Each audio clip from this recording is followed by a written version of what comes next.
Russia's invasion of Ukraine has come home for India, Russian shelling and several others are reported missing as they try and cross the border of Ukraine into safety. I'm Barkha Dutt. Good evening. This is the Mojo story. Let's take a look at the key developments at this hour. Russia's foreign minister is talking about the possibility of a nuclear conflict. He said this in the context of whether there could be World War III, describing it as potentially nuclear and destructive. This, of course, comes as the big challenge for the Indian government is to evacuate thousands of stranded young students to safety. One young life has been lost to this conflict. We're talking, of course, about Naveen from Karnataka, and many others are also saying that they don't necessarily are being able to trace their course mates and their friends.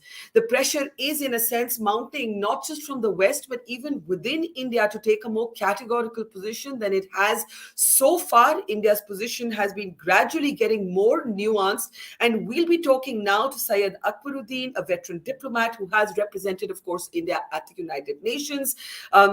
It's great to see you again. And let me start by asking you, I wish we were, meeting in more pleasant circumstances, but we're meeting against the backdrop of a tragedy, a young life.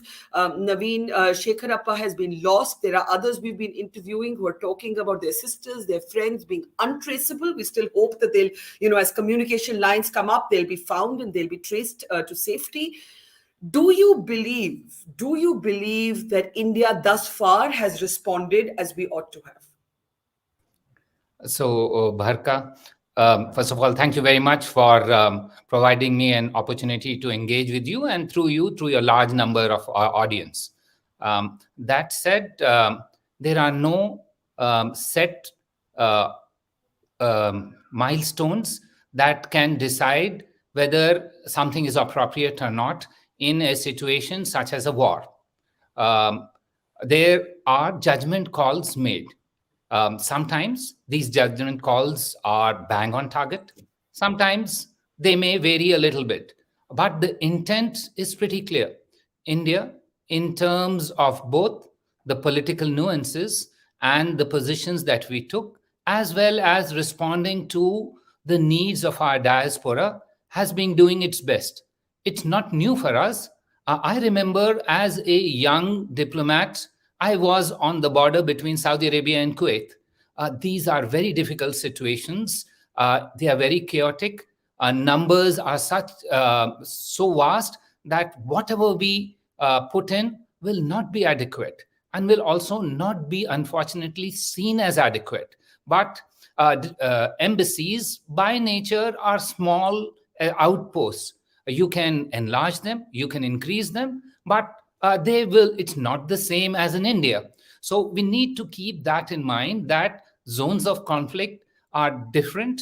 There is no absolute safety in zones of conflict, whatever you try. All we can do is to try our best. And I think in that, the government is doing the best in a very difficult situation, both politically as well as on the ground in terms of assisting our students. I understand that the business of evacuating your citizens, especially young lives, in the middle of a war is very difficult. And you're reminding us of that airlift of Indians from Kuwait, on which a whole movie has now been made many years later, Akbar. But if I can ask you, there are two dimensions to this. One is the safety of our citizens, of our young students, and the other is how India has voted at the United Nations. The latter is something you have great experience with, having served as permanent representative at the UN. The two abstentions, do they make sense to you? Because in a way, the first vote at the Security Council was redundant. Russia was always going to veto it. Why do you believe that India felt the need to abstain from a vote on whether to call an emergency session of the United Nations General Assembly?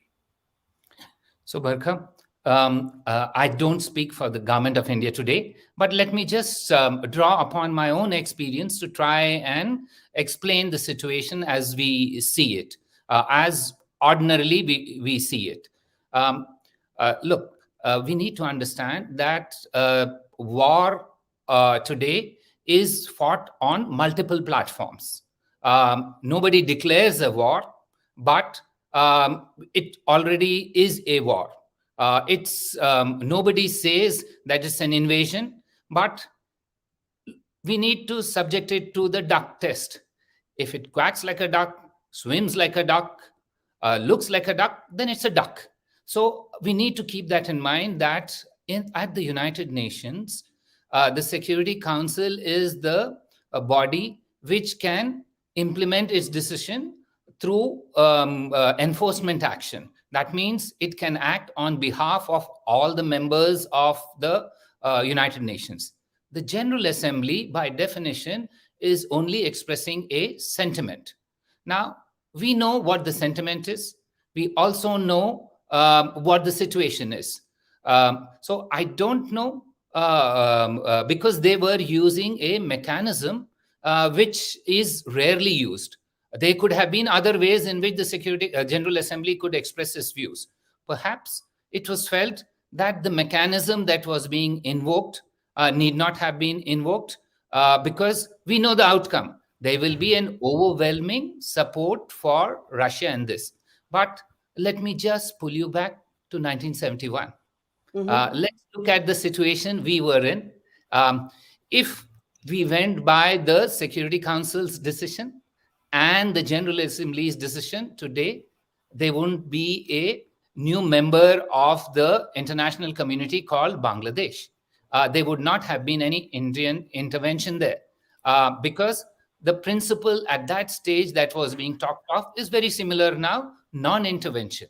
It was felt that you don't intervene in a sovereign state, whatever may be the situation there.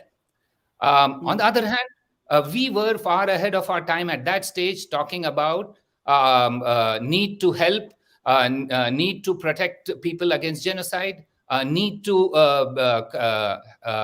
ensure that human rights are observed. At that stage, there was no takers for these things then.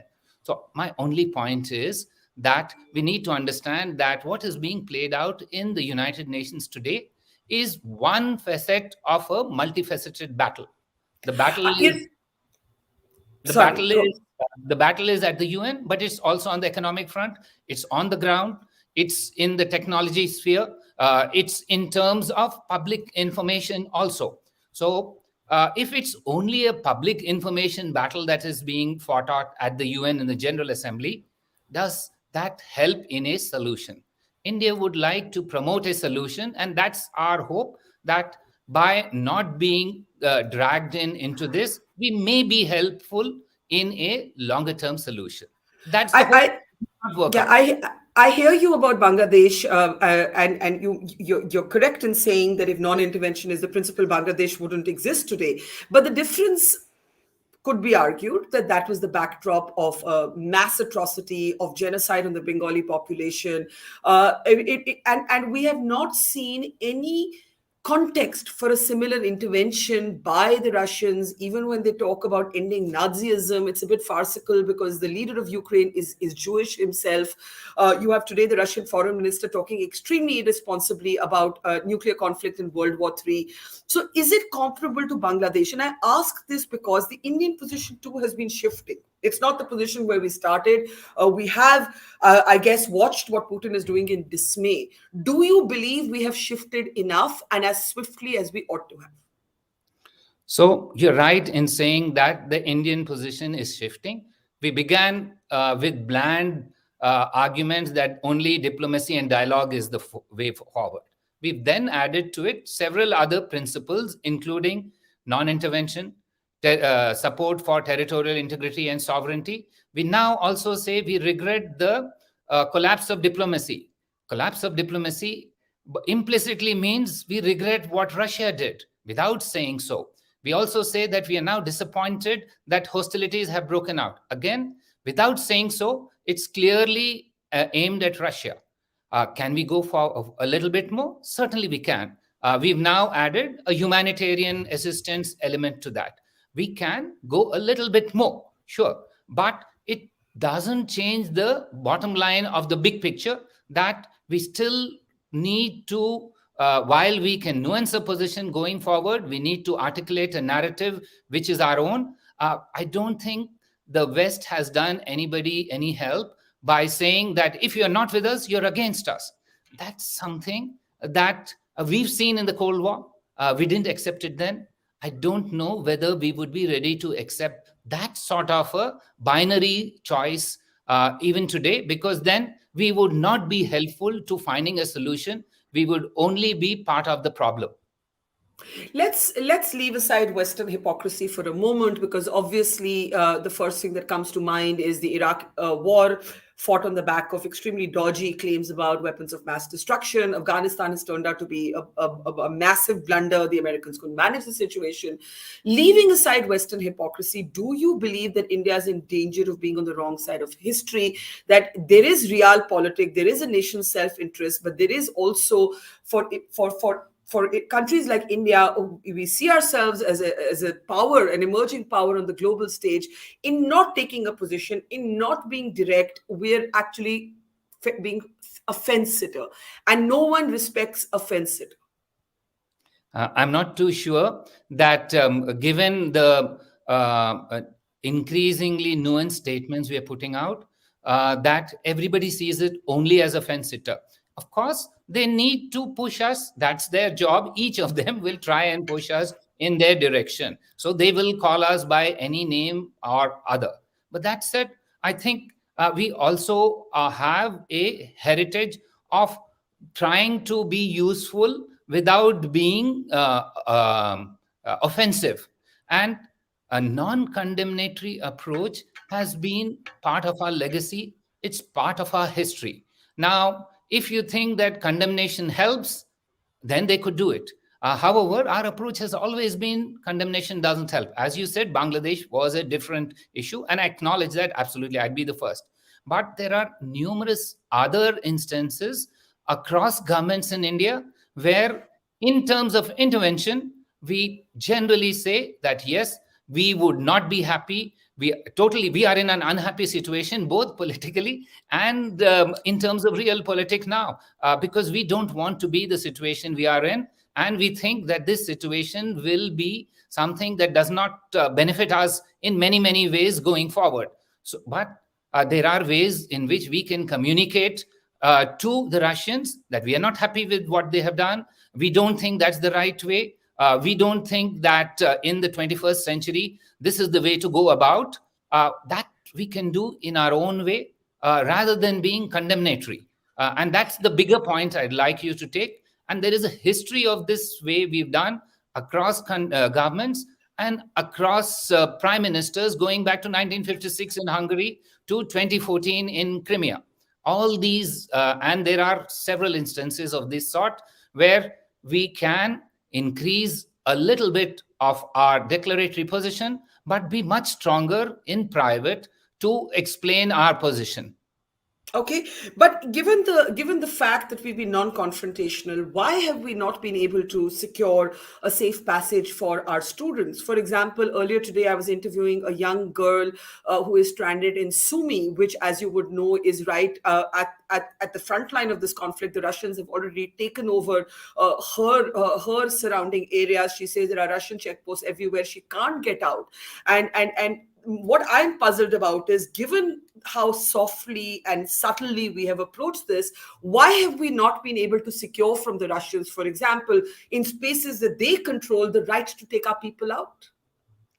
So you're right. But in zones of conflict, there are no absolutes.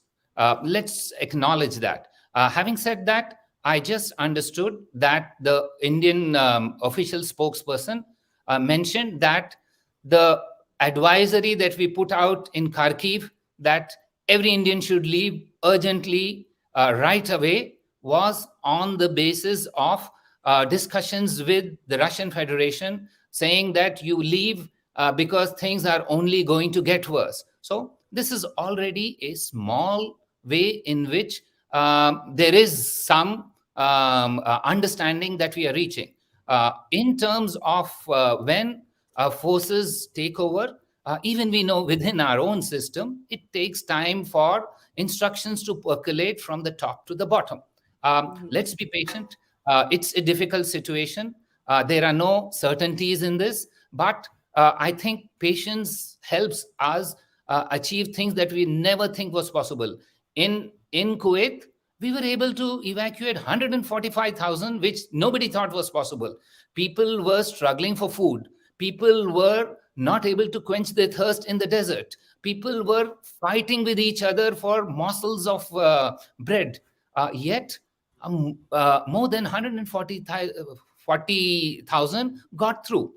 So, in such situations, a little patience would go a long way. I know it's a difficult situation, but perhaps the best way is to be patient, allow some more diplomacy to have its play, and then hopefully paths which were unknown will open. I hope you're right, but let's come back to the conflict itself. What do you make of the fact that nuclear conflict is being referenced so easily, so swiftly by none other than the Russian foreign minister? And how should the world be reacting? How should India be reacting to this comment? Sure. It's extremely disconcerting. When you were saying that, is there something more we could say? Certainly. This is an area where we can say more because this is not something that anybody can take it with anything but absolute seriousness. This is clearly a escalatory insinuation which is best nipped in the bud. But we also need to look at the broader picture. Every aspect of this war is now being weaponized. You're weaponizing finance, you're weaponizing markets, you're weaponizing air flights, you're weaponizing sports, and going up this escalatory ladder doesn't help because this was never seen before in a conflict that multiple weapons are being used. And certainly, the nuclear weapon was supposed to be a weapon which was not even referred to. Forget Yeah. about being used. It was only a deterrent, etc., to be kept for the most ultimate of situations. Now that, as you said, twice or thrice, the Russians have mentioned it in a closet manner, sometimes less than a closet manner. It's time for us. We can certainly step up our responses on that front. So these are the ways in which we can build up a narrative which is uniquely Indian, which does not toe any line, which does not change our broader position, but it does indicate our growing concerns. How do you feel about India being on, on the strange side by accident as China, as Pakistan? There's been a lot of mirth and memes about this. Russia's talking about an anti-fascist conference where all of these countries that don't see eye to eye, including our own, are being clubbed together. When Moscow looks at this, in the Quad, we're the only country of four that haven't actually condemned Putin. Do you believe that this conflict, wherever it ends and however it ends, is going to create a new world order, a new set of hierarchies, and India is going to have to recalibrate its diplomacy? Or do you believe that old legacy that you referenced will still come in handy? No, everything is up for change in the situation we are. Um, Yeah. it's certain that the reverberations of what happened in Europe, first of all, won't stay only in Europe. They're already being felt all over the world. And that's why, for us, it's a situation we never wanted to be in. Yes, Yeah. we will need to recalibrate. We will need to learn lessons from what we've done in a much more distant manner. Right now is not the time to jump either way on this boat, but to follow a legacy which has reasonably worked well for us. We can keep on calibrating our approach, keep on making declaratory the references in areas that we are extremely uncomfortable with. Yet, it doesn't mean to say that we should jump into one bandwagon or the other. But going forward, there are lots of things that are takeaways for us in terms of these implications, both politically and also in addressing our diaspora. For example, we now have within India a national disaster management approach. Yet, in terms of our diaspora outside, if regularly we are having these issues come up, but we haven't yet worked out a template. Every time we start from the with the basics again and build it up. It's time that we need to have a mechanism and an approach which is available and which acts as a template to start off in such situations. So there's a lot of learning to take place, but that will Yeah. come after this situation is overcome. A last question. Do you think this situation will be overcome? How do you see this ending? Um, Look, if 10 days ago somebody had asked whether we would be in the situation 6 days now, and somebody had got it right, then he would be a soothsayer. So I'm not a soothsayer, but it's a difficult situation. I don't see it ending very quickly. It went up the escalatory ladder rather quickly. Nobody anticipated the way Europe has reacted, the way NATO has reacted, the way the rest of the world has reacted. It's going to take some time to unwind. And that's where perhaps we have a better role to play. If we didn't push it up the escalatory ladder, maybe we could help in bringing down the temperatures, given that we now have equities with all sides concerned. Well, I was just going to say that you're not a soothsayer, but you certainly always have had a soothing presence, which we remember from all of your interventions, both as a spokesperson for the ministry and later, of course, as permanent representative at the United Nations. Thank you, Syed Akbaruddin. A pleasure, and we'll reconnect with you as this story and this crisis develops further. It's a pleasure having you on. Thank you for talking to us, and take care. Thank you very much, Barkha. All the best to you. Thank you. It's great to see you here. Thank you for watching our work. If you haven't subscribed yet, don't forget to click the bell icon and subscribe to Mojo Story and support independent, robust journalism.